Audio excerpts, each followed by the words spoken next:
Welcome. We're going to find another worthy opponent here and see what we could do. If you're new to my channel, I am working my way up to the 1200s. I was in the 1400s once. Thought I was going to hit into the 1500s. Got busy in my personal life and lost it. Now here I like a relative pin on that knight up against the queen. And my opponent's trying to kick me out of there. And we'll see how this plays out here.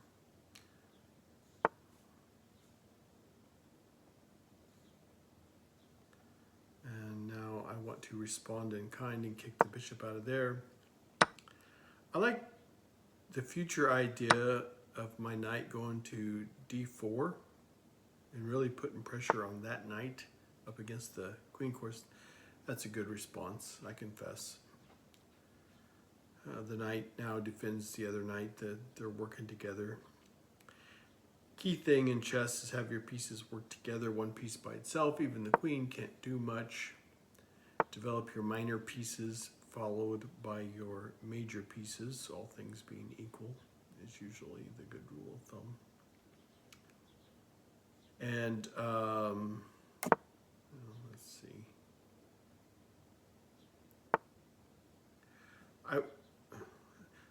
Okay. A knight up against the board is, all things being equal, is not as powerful. But now see, there's a nice fork here on c2, where with the queen and the rook, I didn't draw it quite right, but you see where I was going. Fork me, fork you. That's usually the rule of fork. I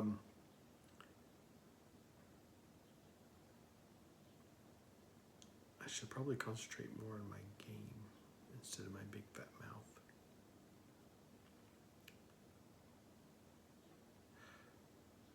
And every time I hit record, one of my dogs always wants to jump in. Now my opponent has double stacked pawns. There was a time when I thought double stacked pawns was the end of the world for either me or my opponent. It's not the case at all. There was a time when I thought that, though. Look at the F file. I got double stacked pawns. My God. That's it. It's the end of the world. What am I going to do?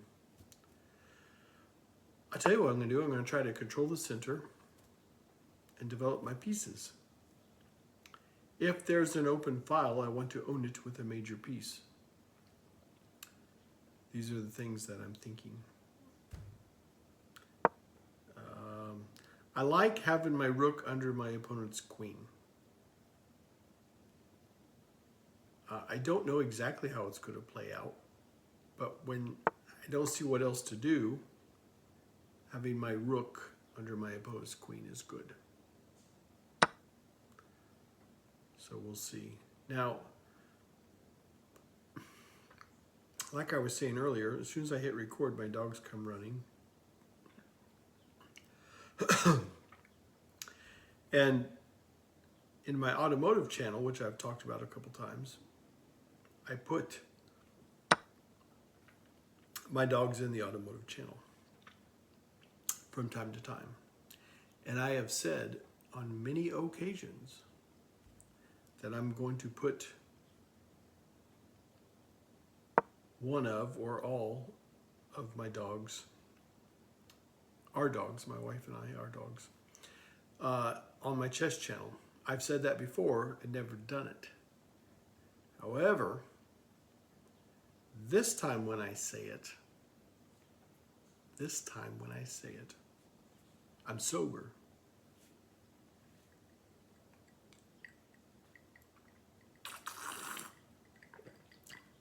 Ish. So, okay. And this is one of our little dogs. My wife and I are little dogs. Little Chippy. As soon as I hit record, he or his sister come running. Let's know what's going on. He's been in my automotive channel. He wants to be in my chess channel. There he is. All right, but now you want back down here? Okay. Let me focus. This is not going well. It's going okay. But only okay. Yeah. Okay. I'm attacking your king, you're attacking mine. I don't know how this is going to play out. Let me think about this.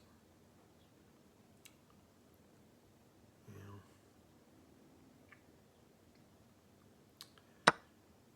The problem is d8 puts me in check, and I have to deal with it.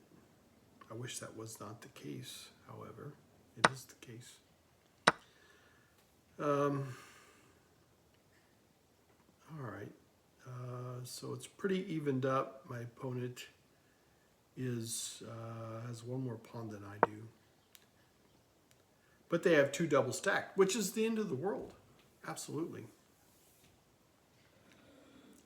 I'm joking, by the way. But they do have, I'm not joking about they have one more pawn than I do. Certainly not. I'm down on time.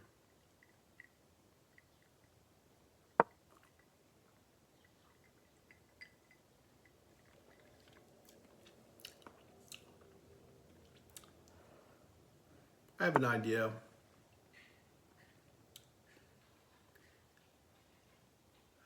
Let's see here.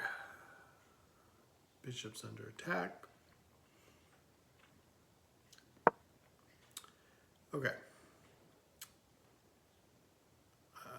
See if I can put this together.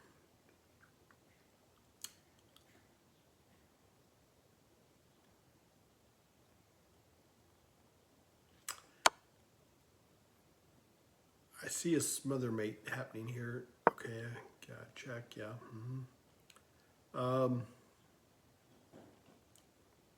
If I, yeah, okay, perfect. Okay, yeah, that's what I want to do because that is going to be mate in 1.5 movements. I don't think there's any way out because my bishop owns all these squares here, all these diagonals, excuse me. But I think that's it. I think that's it. I don't see any way out for my opponent. I think that's it.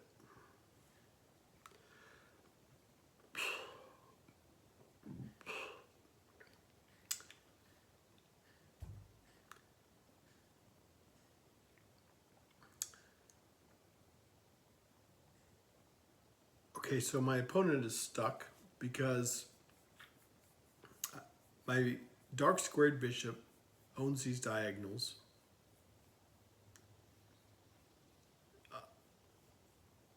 There's nothing my opponent can do to put me in check. I only need one more movement. To be fair, it's not a full movement because it's just me moving. And then my opponent can send the rook to e1 to defend, but then I take, and then it's over.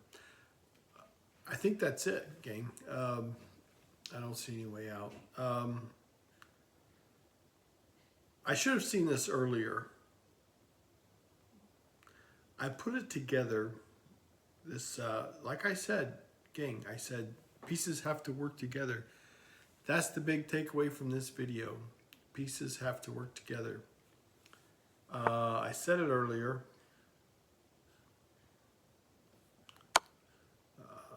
Yeah, this is going to be it. I appreciate my opponent playing through. Yeah, and there it is. So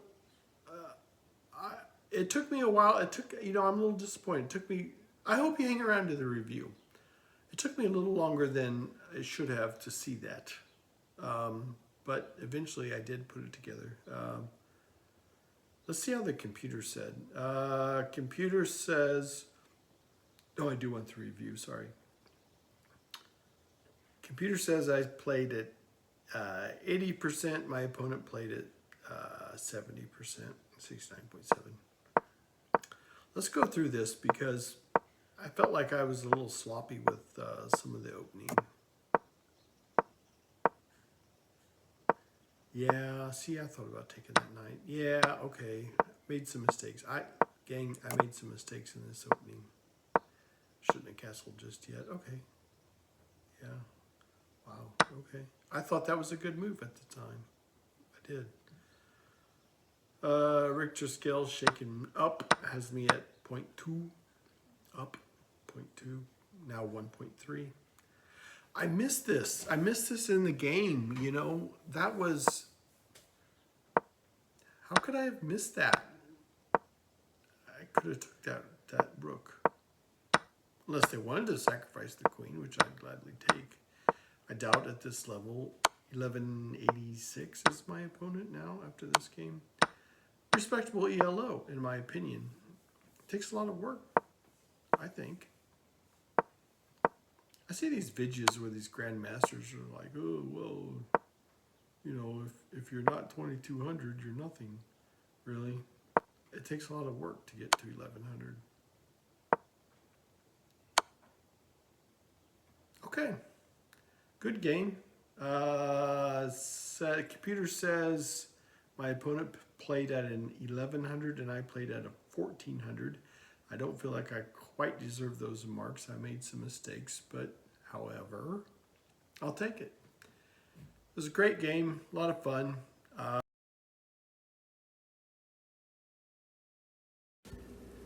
Hello, Robinson, he asked. Speaking. This is George Nada. I've figured out how to wake up the people. What? George, hang on. Where are you? Robinson sounded almost hysterical. George hung up. paid,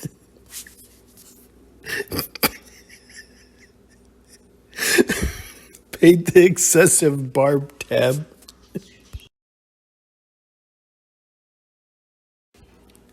Hello, Robinson, he asked. Speaking. This is George Nada, and I've figured out a way to wake up the people. What? George, hang on, where are you? Robinson sounded almost hysterical. He hung up and paid his excessive bar tab. They would probably trace his call. He caught another subway and went downtown. It was dawn when he entered the building.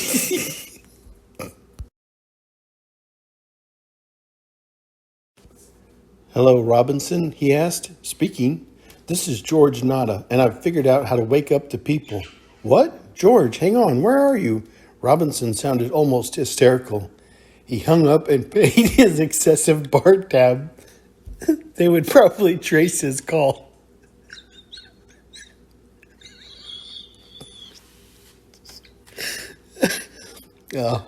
He caught another subway and went downtown.